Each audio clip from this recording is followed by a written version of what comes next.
For example आपका बच्चा पैदा हुआ है तो सब खुशी से गिफ्ट्स ला रहे होते हैं ना, तो आपको, और मोस्टली आपने देखा होगा कि बच्चे के कपड़े आते हैं या खिलौने आते हैं, तो जो माँ के लिए चीज़ें आ रही हैं वो तो ठीक है, लेकिन जो बच्चे के लिए खिलौने आ रहे हैं, बच्चे को ओवरवेल्म नहीं करना आपने।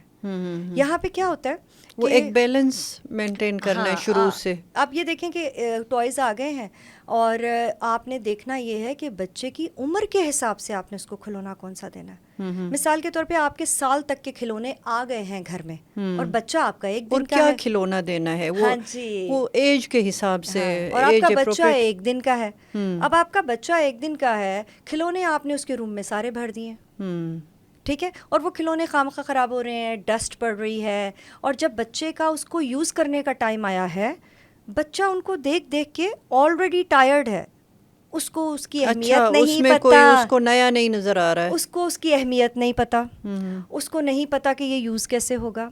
इसकी बेस्ट टेक्निक क्या होती है? Hide the toy. ये एक टेक्निक है।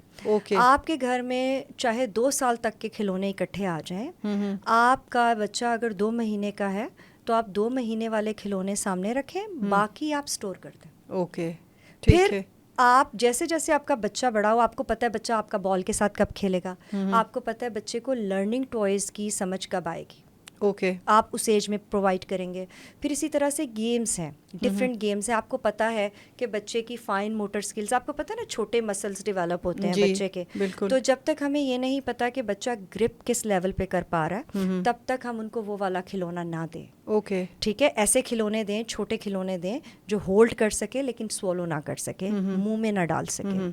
इसी तरह से जब हम बाकी टॉयज़ की बात करते हैं तो अब देखें, जैसे मैंने बहुत ज़्यादा नोटिस किया है कि जिस घर में छोटे बच्चे होते हैं, अक्सर ये होता है कि उनके आगे ना छोटे साइज़ के टॉयज़ रख देते हैं। ये मैं ज़रूर बताना चाहूँगी कि प्लीज़ इसको अवॉइड किया करें, क्योंकि वो अगर मुंह में डालेगा तो वो चोक हो जाएगा और आपके लिए बहुत बड़ा मसला बन जाएगा। छोटी एज में आप थोड़ा सा बड़ा खिलौना दें ताकि बच्चा मुंह में ना डाल सके। और जितने टेक्निकल खिलौने और जो पेरेंट्स खिलौना ख़रीद नहीं सकते हैं वो क्या करेंगे? क्योंकि खिलौने तो हर बच्चे को चाहिए ना, वो स्टिमुलेशन जो खिलौने से बच्चे को मिलती है वो हर बच्चे का हक़ है, तो वो पेरेंट्स क्या करेंगे? देखिए खदीजा, वही बात आ गई कि अगर कुछ पेरेंट्स डिप्राइव हैं, वो नहीं ख़रीद सकते, तो अल्टीमेटली उनके बच्चे डिप्राइव हो जाते हैं उस चीज़ से, तो उनको मायूस होने की ज़रूरत नहीं है। सबसे पहली चीज़ ये, जहाँ पे बहुत महंगे खिलौने मार्केट में दस्तियाब हैं, बहुत सस्ते भी दस्तियाब हैं, आप यकीन कीजिए, और घर में भी तो बना सकते हैं ना, हमारा तो हाँ, आप घर में भी बना सकते हैं। आपको याद होगा, अगर हम मैं बैक इन टाइम्स जाऊँ, अपनी नानी दादी की बात करूँ, तो मिट्टी के खिलौने बना लेते थे, बिल्कुल, और इतने वो मज़ेदार होते थे कि मुझे अभी तक इतने अच्छे लगते हैं कि वो मिट्टी के ग्लास तक उनको बनाने आते थे। उनके पास टेक्निक थी, और वो मेरी दादी ने मेरे लिए ख़ुद जो है वो मिट्टी के खिलौने बनाए, हॉर्स बना दिया, आपको एक घोड़ा बना दिया,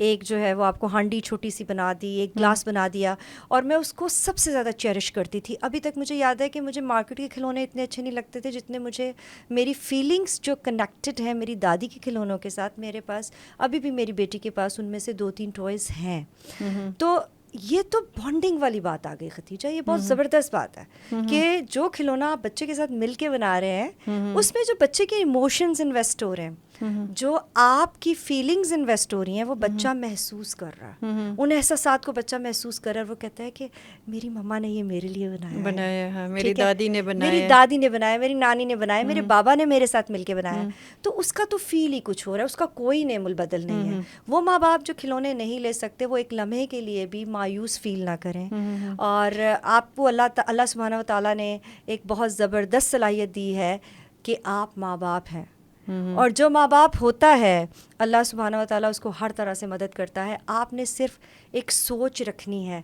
कि हमने अपने बच्चे को बेहतरीन तरीके से परवरिश करनी है।